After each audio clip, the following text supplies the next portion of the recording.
नमस्कार मैत्रिणींनो, प्रियास हेल्दी रेसिपीमध्ये तुमचं स्वागत आहे। आज आपण बनवणार आहोत गुरुपौर्णिमा विशेष गुरुद्वारामध्ये मिळणारा कडा प्रसाद।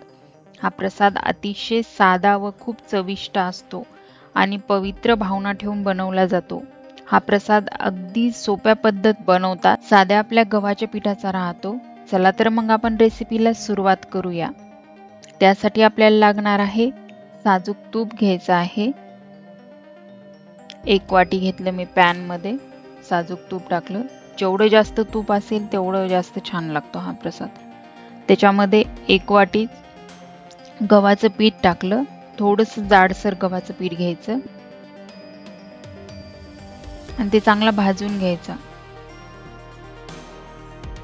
या प्रसादाची खासियत म्हणजे हा तुपामध्येच बनवला जातो प्रसाद, जास्त करून याला तूपच वापरण्यात येतं आणि अशा प्रकारे एकदम छान लालसर होस्तर तुपामध्ये भाजून घ्यायचं चांगला। हे बघा, असा छान तुपामध्ये भाजायचा, पूर्ण त्याला गोल्डन ब्राउन कलर येऊस्तर। त्यानंतर त्याच्यामध्ये थोडीशी इलायची टाकायची, ऑप्शनल आहे इलायची, त्या प्रसादामध्ये नसती पण मी टाकली त्याच्यामध्ये इलायची।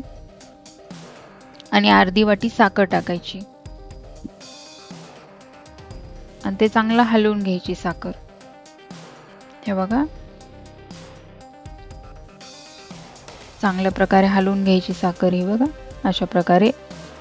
त्यानंतर मी गरम पाणी ठेवलेलं आहे, त्यात टाकण्यासाठी 1 वाटी गरम पाणी टाकत आहे त्यामध्ये। हे बघा, गरम पाणी टाकलं की त्याला पूर्ण असं हलवून घ्यायचं आहे। जास्त नाही वापरायचं गरम पाणी, चिकट होतो तो। हे बघा अशा प्रकारे, हे बघा किती छान होतो। हे बघा तुम्हाला दाखवते, हे बघा किती छान एकदम स्मूथ होतो। बघा, चांगलं हलवून घ्यायचं आणि एक वाफ येऊ द्यायची, झाकण ठेवायचं त्यावर 5 मिनिटं।